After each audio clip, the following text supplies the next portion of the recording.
皇上把宫里的上衣监、金贸局和江南织造局一同彻查了，可沈一石一案历时20年，贪墨数百万。哪些能查？哪些不能查？哪些能查出来？哪些已查不出来？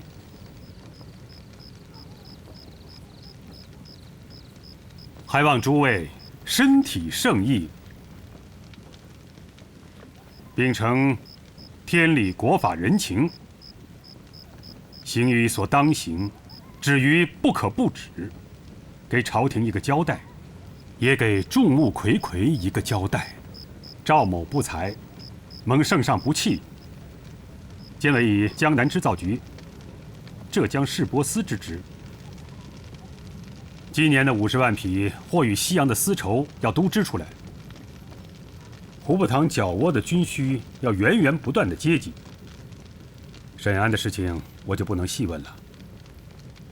谭大人，在，你是新任的按察使，主管刑名，又是钦点的办案官，该案就由你来领办吧。恐怕不妥吧？圣谕皇皇，忠诚是主审官，我是会同办案，钦案理应由忠诚领办。我是主办，你是领办。郑必昌、何茂才等一干人犯，由你领着海知县、王知县，还有镇抚司的4位上差审讯。审出的结果再交给我，由我领衔上奏朝廷。带郑必昌、何茂才。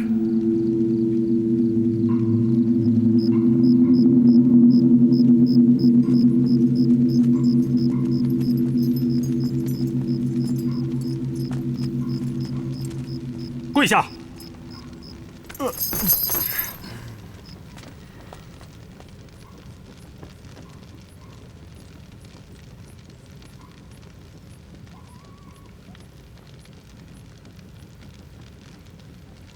茂才啊，你我还未定罪，上述隔远，理应起来会话。来，扶我一把。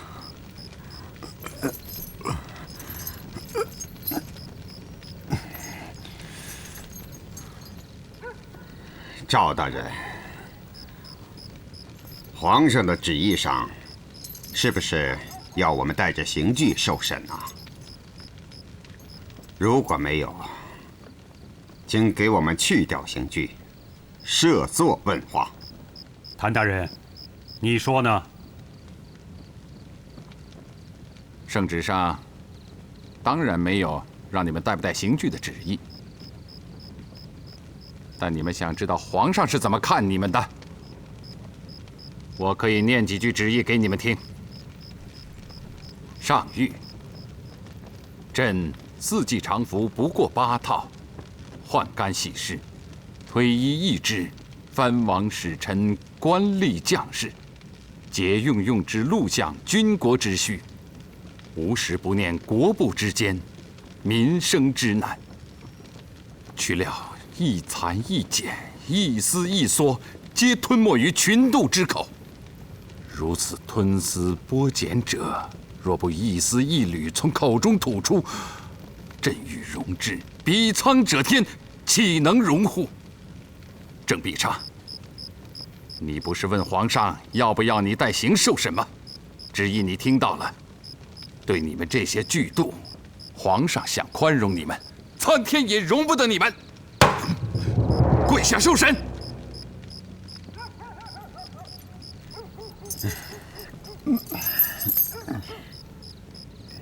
落在你们手里，无非一死而已。可各位大人不要忘了，我们的案子皆因织造局而起。杨公公不来，织造局不来，不知你们要我们招什么？案子审到朝廷，杨公公也应该出来帮我们作证。赵忠诚，你们如有偏袒，朝野自有公论。忠诚，你是主审，侵犯如此顽劣，忠诚应该有个态度。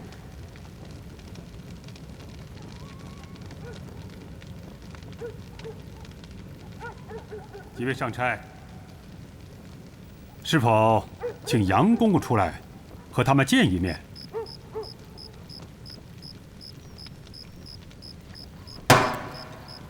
带杨金水。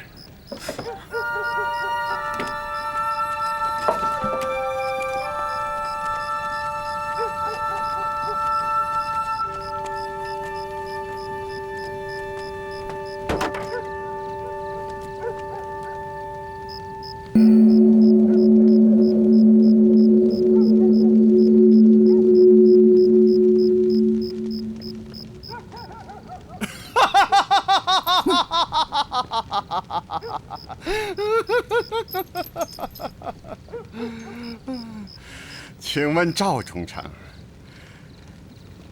杨公公是不是和我们一起受审啊？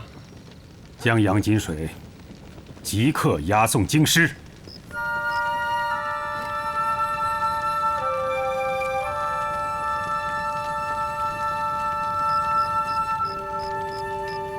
好手段！我们的案子因沈医师而起，沈医师一案因织造局而起。你们现在把织造局撤走了，案子自然就落在我们身上了。哼，好。可是几位大人，你们想没想过，巡抚衙门、布政使衙门和按察使衙门是从来不产私仇的。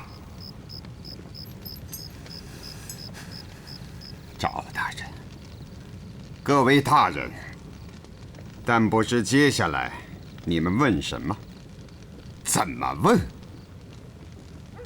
那么多私仇和卖私仇的钱，每年每月往宫里送，是不是问什么我们就说什么？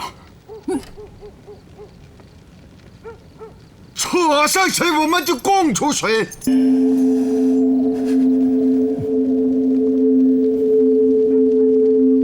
老何呀，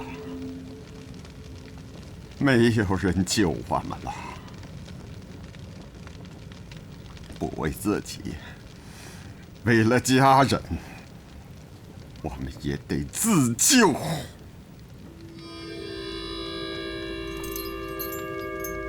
老郑，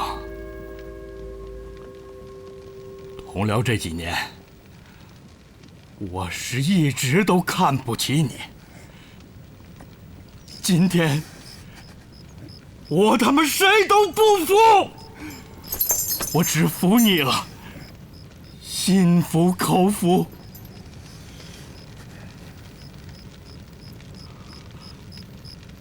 问吧问吧，只要你们敢问，我就什么都敢说。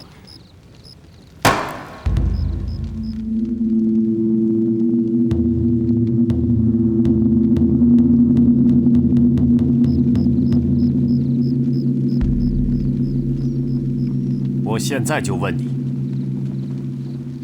今年5月初3，新安江9县的闸门，你是奉谁的命令扒开的？几千百姓死于洪水，几十万人无家可归，如此伤天害理。不管你何茂才、郑必昌，还有任何人，都死有余辜。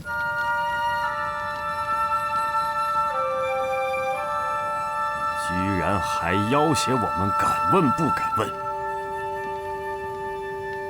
我现在就告诉你们，沈医师贪墨受贿一案，新安江毁堤淹田一案，井上14郎从聂司衙门被放出去一案，这3个案子，不管牵涉到哪个衙门，不管牵涉到谁，别人不问，我海瑞要一问到底。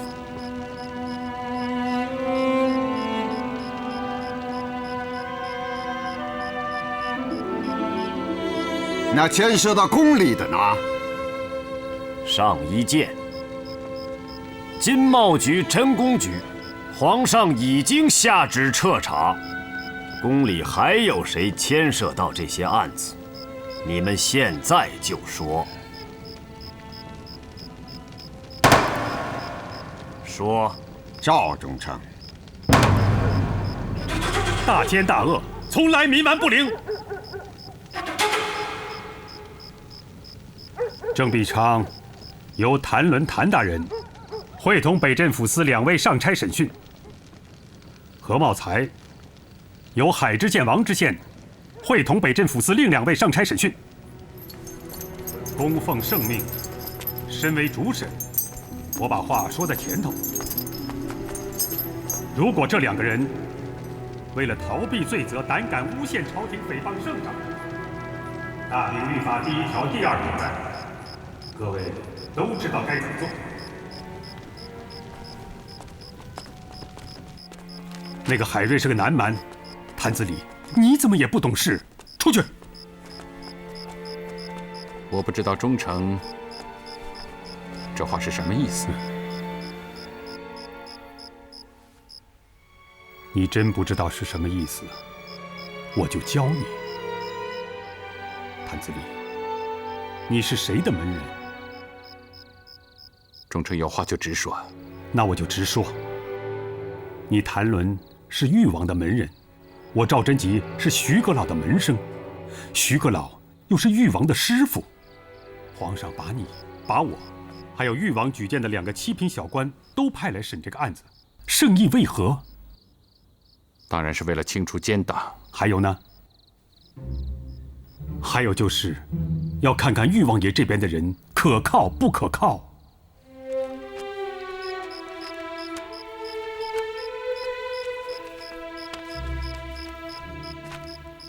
阉党把持朝政20多年，扰乱朝纲，构陷忠良，贪墨敛财，为什么就一直不倒呢？因为他们把大事小事都牵涉皇上，动他们势必有伤圣明。刚才你在大堂上背读圣旨，能够一字不差，为什么就没能从旨意中看出皇上的苦衷？皇上一方面说他老人家4季常服不过8套，一方面又要把杨金水押解进京，还要追查上一谏金茂局，这就是告诉我们，宫里的事情要宫里审，也是相信我们，把这个案子交给我们，绝不会牵涉到他老人家，因为我们是誉王的人。儿子不会说父亲的坏话，我让你领办，你还心生怨意，皇上会相信你一个小小的参军连升3级出任浙江按察使吗？担心我会卸担子，我又是主审又是巡抚，这个担子我卸得了吗？退1万步，就算我想卸担子，你谭伦担得起？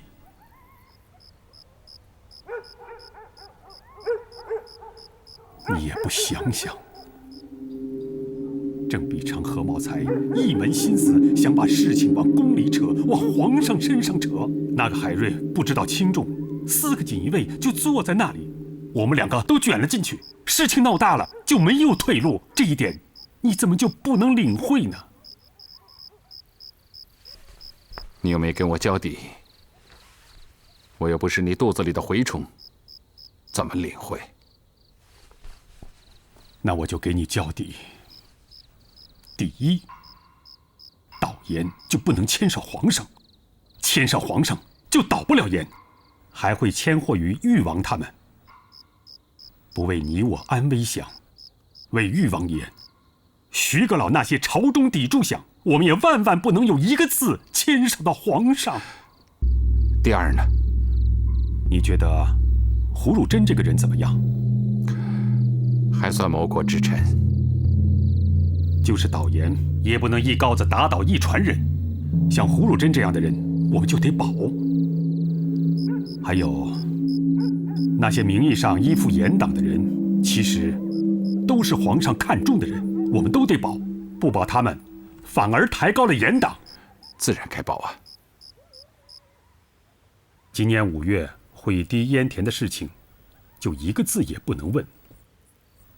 那件事情是胡部堂结了案，上报给皇上的，其用意也是不愿扰乱朝政。这件事如果像那个海瑞那样穷追彻查，就会牵涉到胡部堂，就会牵涉到皇上，这是第2条。这第3条嘛，就牵涉到我自己了。看了上谕，我也是万万没有想到，皇上竟会让我兼领织造局的差事。北域鞑靼，南抗倭寇，今年都指望着卖给西洋的50万匹丝绸。为了军国大事，我必须以半价收购桑农的生丝，苦一苦百姓，骂名我来担，你就不能再撤我的肘了。赵忠诚所谋者国，我也有这份心。让我们同舟共济吧。正比长河茂才的事情都不足论，你现在该做的就是去劝劝那个海瑞，把道理给他讲清楚。他和你有深交，应该会听你的。好，我这就去。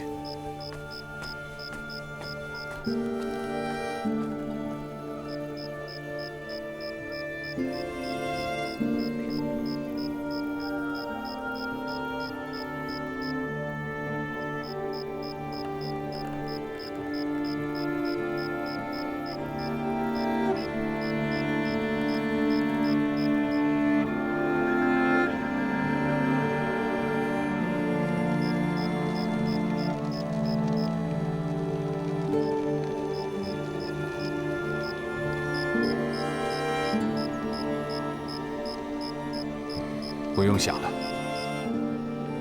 我谭伦奔走于朝野，做的最成功的一件事，就是向裕王爷他们推荐了你海刚峰和王润莲。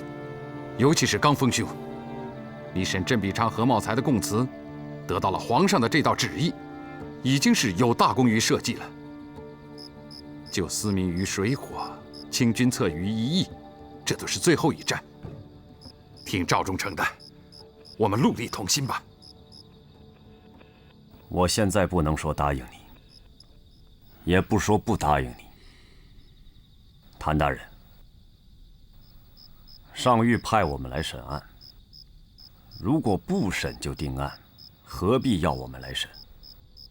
朝廷下一道旨意不就行了？谭大人说的是为了谋国，刚峰兄说的是如何正道而行。既然都是为了朝廷，为了百姓，我们好好审案就是了。我还是那句话，你们都是我举荐的人，我既是为国荐贤，也得为有谋身。刚峰兄，你不要让我为难。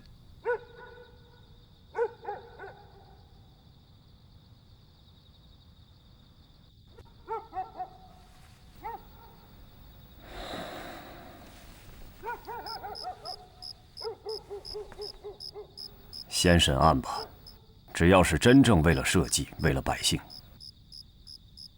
我知道该怎么做。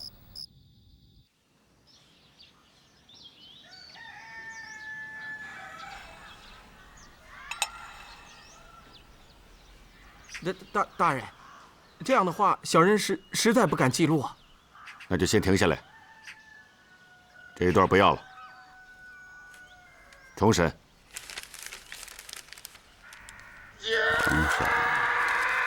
重审我也是这些话。说严嵩就说严嵩，说严世蕃就说严世蕃，为什么往皇上身上扯？还扯不扯了？松刑，还扯不扯了？让他招供。还扯不扯了？说。我说了，松刑，让他招供。说。松刑。在这里，我和王大人是主审官。你们自己都不讲王法，怎么让钦犯伏法？圣旨叫我们审案的，二位上差总得按旨意办事吧？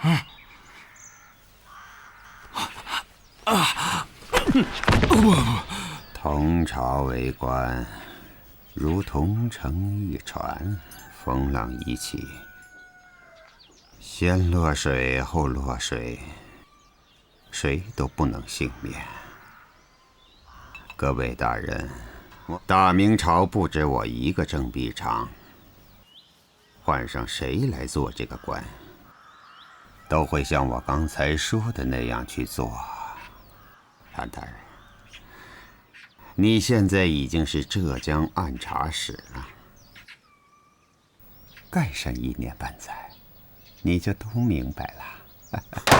住口！你是衣冠禽兽，我大明朝的官员都是禽兽吗？我说的都是实话。你在浙江当了4年的刑名，用了多少重刑，驱死多少冤魂。你要不想受报应，就说实话。实话之下没有重刑。我说的都是实话。是不是实话我们知道。你刚才说你们干的事都是为皇上干的，皇上什么时候给你下过旨意？没有旨意。没有旨意，你凭什么说是为皇上干的？制造局是为宫里当差的，内阁也是为宫里当差的，不是为了皇上干的，是为谁干的？记录在案。记录在案。这句话不许记。把供词和笔墨给我。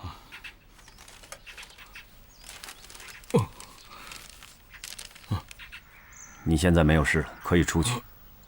白知县，这样做有什么后果？你应该明白。你们要怕担后果，可以出去。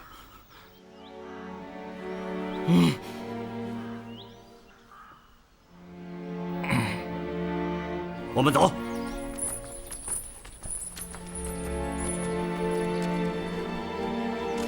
干部兄，你问话我记录。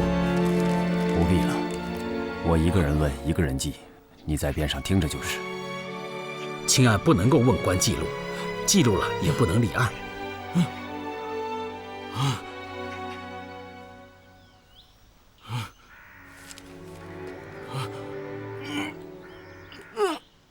好，我问你记。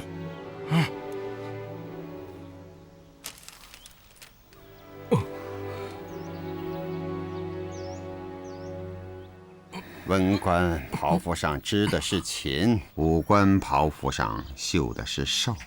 谭大人，二位上差，我大明朝一个大学士1年的俸禄才158两啊，我当了巡抚1年的俸禄也就100余两啊。一头鹰、一只虎，靠这些俸禄也吃不饱啊。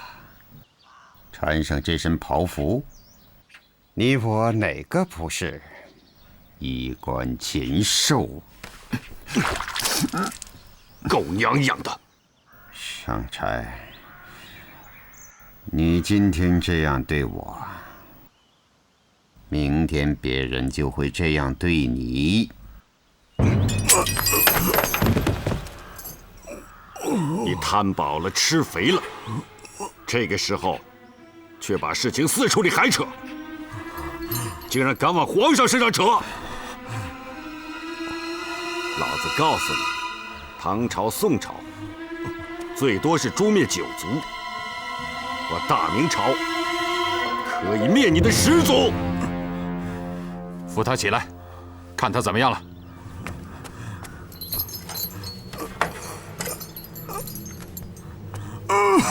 将侵犯的证词按上手目，立刻封存，交赵忠诚。是。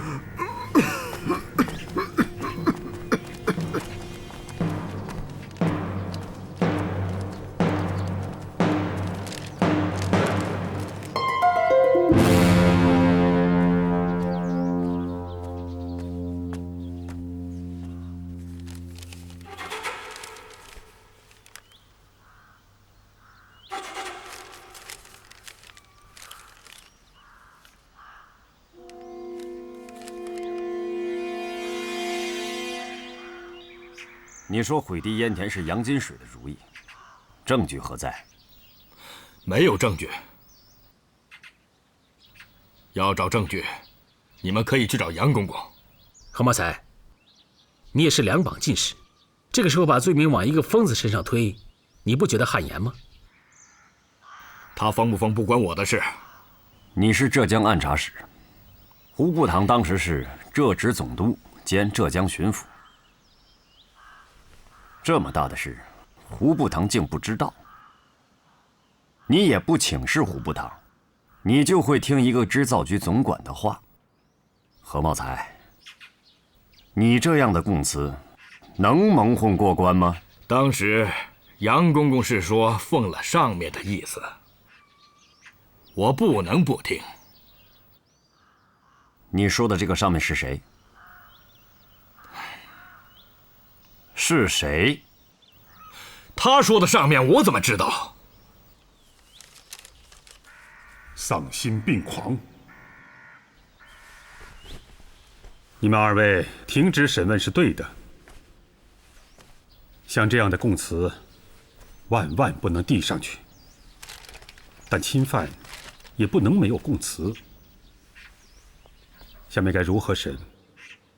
二位想过没有？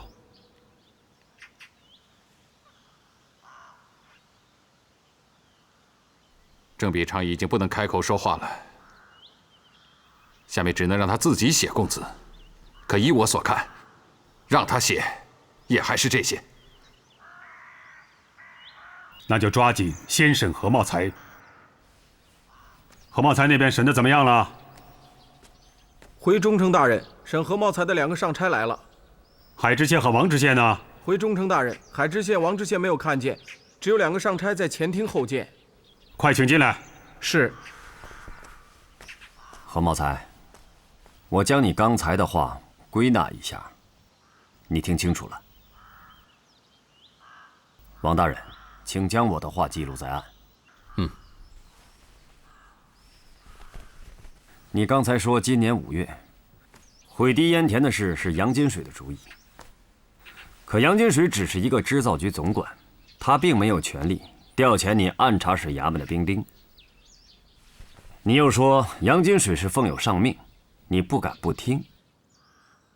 问你是奉了谁的上命，你又推说不知道。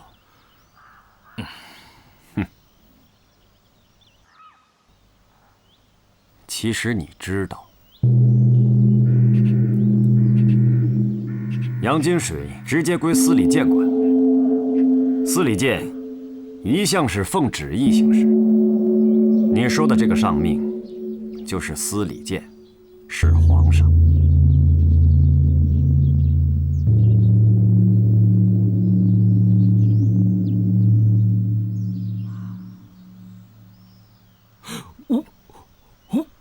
我没这样说。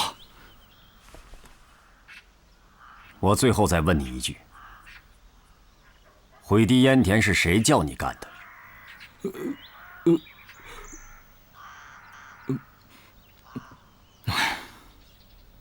让他在供词上画押，我们立刻送往朝廷。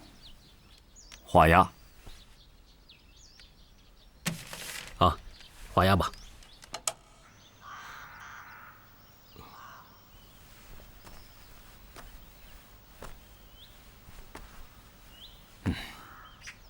你不画押，那好，那我叫人让你按上手模也行。来人，在。侵犯不肯画押，架上他按手模。是。哎呀，我有令情禀报。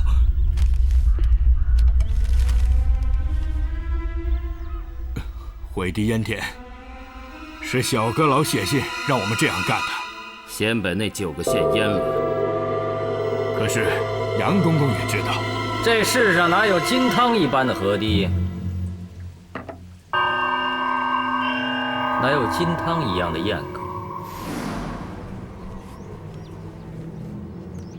胡步堂知不知道？不知道。郑必昌知不知道？知道。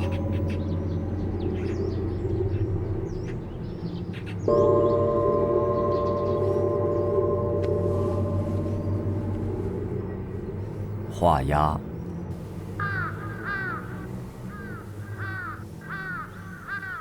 来人！忠诚有何吩咐？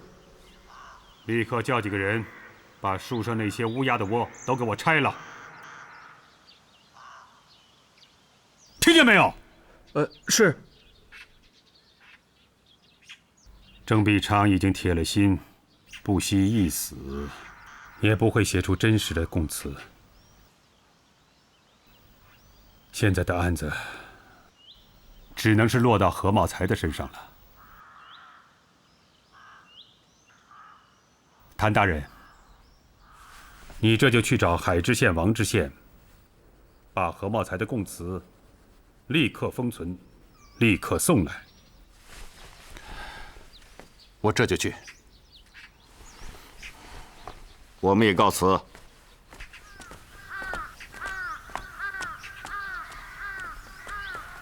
哦，往左，够不着啊！左一点。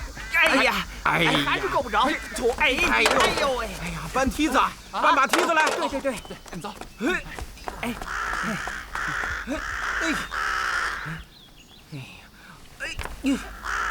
算了，不要拆了。你说不拆了，忠诚那里你却回话呀？禀忠诚大人，海知县王知县来了。听说何茂才招出了重要口供。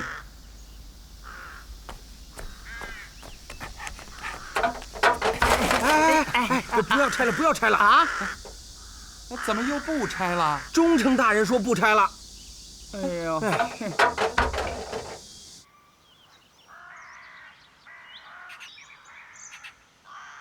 我看何茂才这份供词可以立刻呈交朝廷。那郑必昌的这份供词要不要送啊？还有，这里面这么多毁谤圣上的话，也能够原样送上去吗？那上差的意思是什么？一切牵涉到圣上的话，都要删去。你们看呢？我不这样看。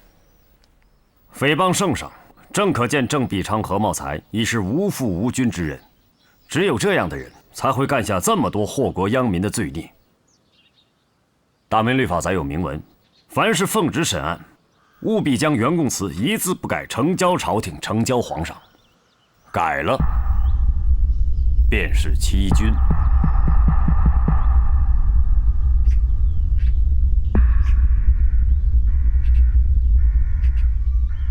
大明律法是有明文规定，可身为臣子，明知逆犯是为了规避罪责，诽谤圣上，也不忍将这样大逆不道的言辞呈上去，有伤圣明。谭大人，你看是不是这样呢？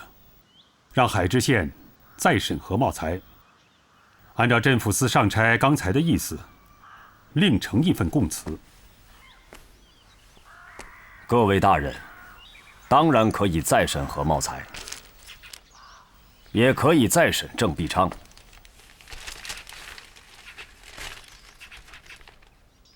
但这份供词是我审出来的，我必须将原供词呈交朝廷。这样的供词交到朝廷，内阁看了会怎么样啊？司礼监看了又会怎么样？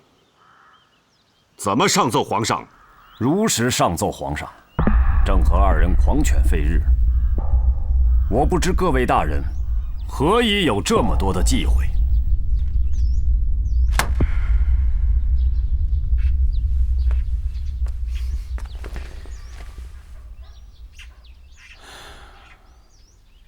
要送朝廷也是明天的事了。海知县王知县今日也辛苦了，先回官驿歇息吧。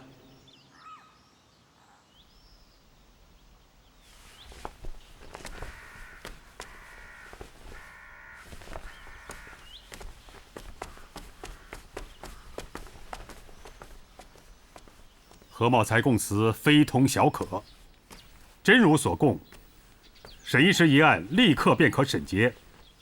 他背后的人都是死有余辜。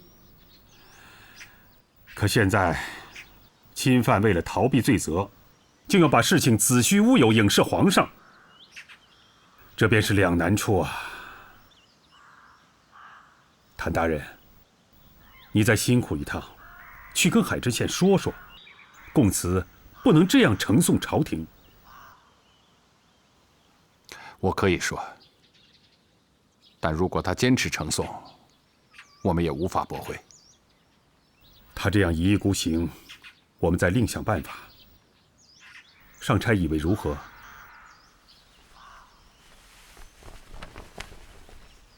赵大人，这是老城谋国，我们都听你的。觉是没得睡了，谭大人，多辛苦吧。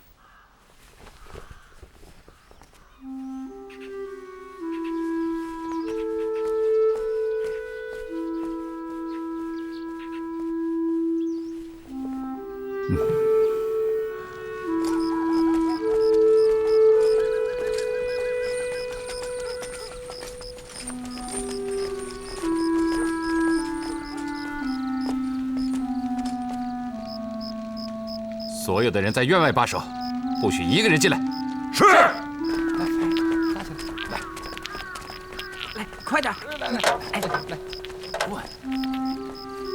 哎，看我了啊！看我了。好，慢点，慢点，慢点。不好！禀中丞大人，梯子架好了，是不是现在就拆啊？对酒当歌，人生几何？譬若朝露，去日苦多。月明星稀，乌鹊南飞。绕树三匝，无枝可栖。把拆了的树枝都捡起来。啊！把拆了的树枝都捡起来。哦，是。快捡树枝，捡树枝啊！捡树枝，快点，快点，快点！这还一个。这儿一个，这儿一个，来，这还有，这还有，好了。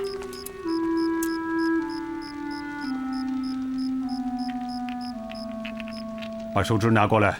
哦，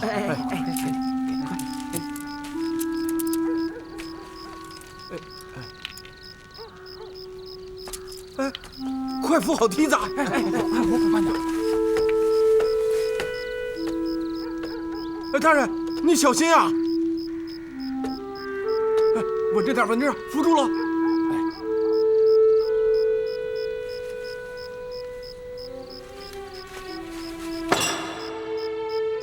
赵忠诚也不是你说的那种人，你太偏激。你海刚峰是个刚直的人，上有社稷，下有礼数，可我大明朝也不止你一个海瑞忧国忧民。岳中四剑，你总听说过；戊午三子，你也总听说过。他们就都是敢于上书弹劾严嵩父子的直臣，而这7个人又都是谁在救？是徐阁老舍了命在救他们。赵忠诚是徐阁老的学生，他不恨严达，不想清除军策，就是因为前车有鉴。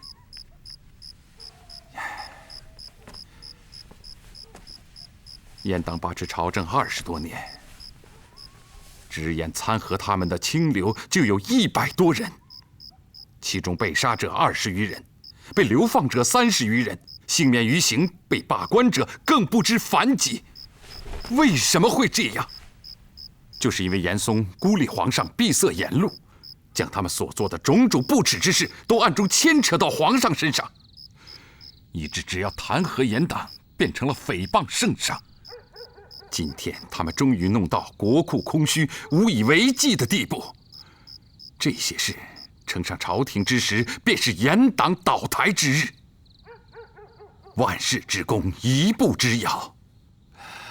赵忠诚也是因为深知前车有鉴，才叫我来劝说你。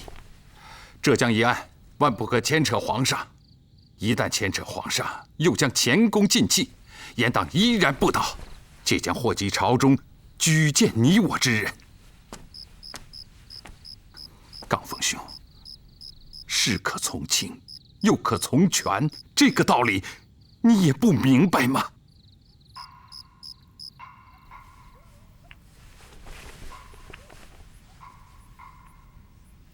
谭大人说的都是实情，也是至理。罡风兄，为朝廷计，为天下苍生计，先贤有见。为了不负岳中四剑戊午三子和那些为参严党而蒙祸的人，你就听谭大人的吧。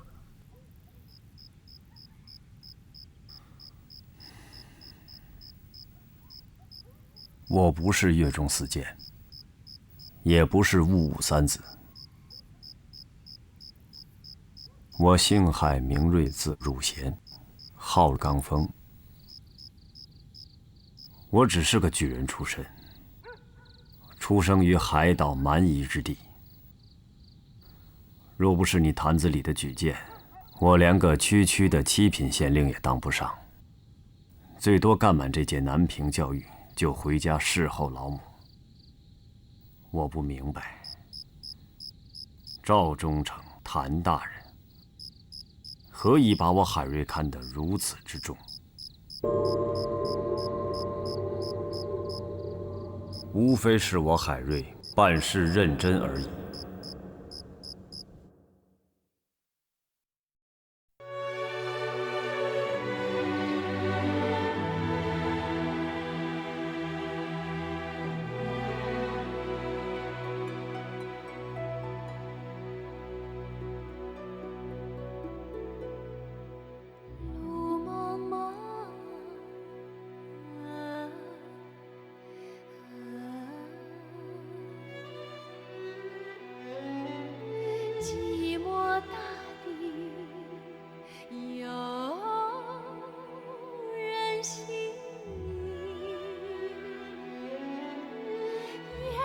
曲曲秋风冷故乡，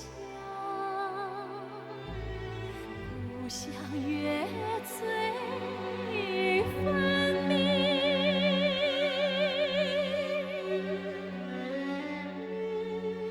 但愿记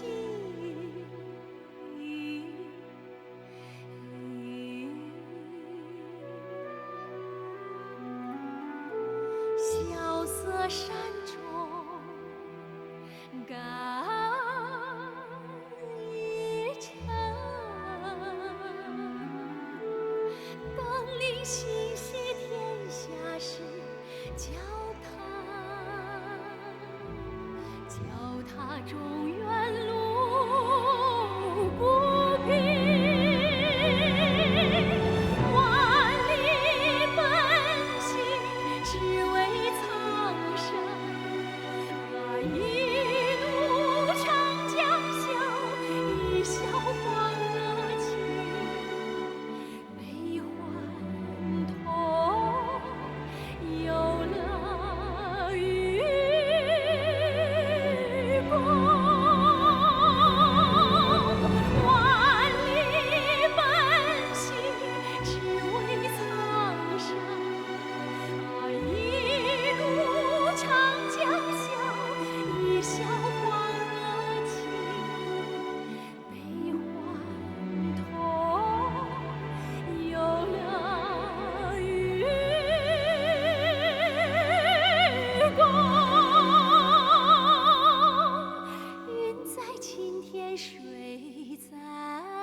几人醉卧，几